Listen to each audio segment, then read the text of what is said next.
As you just heard there, Vice President Kamala Harris now on track to secure the Democratic nomination, clearly the front runner there after receiving the endorsement of her party. At the same time, we have seen her working hard to consolidate that support over the last 24 hours and really trying to energize the Democratic base here after President Biden's exit.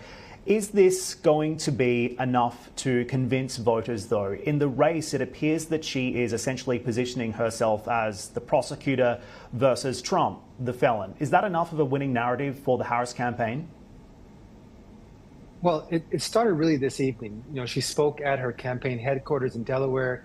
She had a phone call from President Biden, which gave certainly more support to not just Vice President Kamala Harris, but her whole entire team. So I think that was important just to show unity.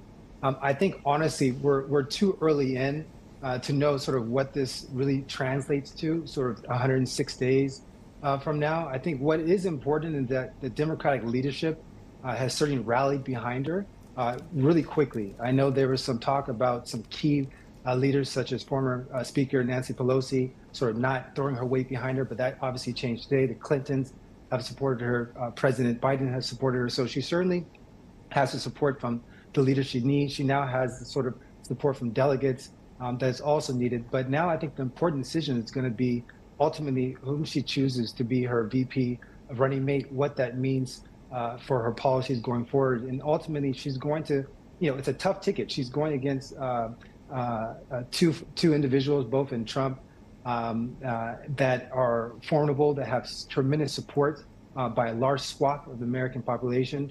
So they certainly have the work made out for them, but I think that it's a good start.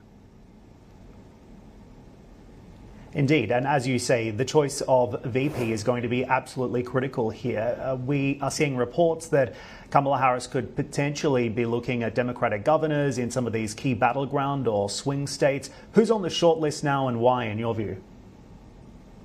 I like most people, sort of you're hearing about Pennsylvania Governor Josh Shapiro being a key one in sort of a swing state that could prove to be very important. But I think it's important to take a step back and say potentially she might come out and do something that's totally different. So something that is not being touted now. She could come and make it an all-women ticket, which is certainly with Gretchen Whitmer, which would certainly be an interesting way sort of to approach the ticket. So I think that she's having discussions behind the scenes right now with different potential picks, and ultimately, really, it's anyone's guess to who that pick is going to be. But what I do know is that pick's going to have to come rather quickly. There's not a lot of time between now and December and August 19th for the DNC convention in Chicago.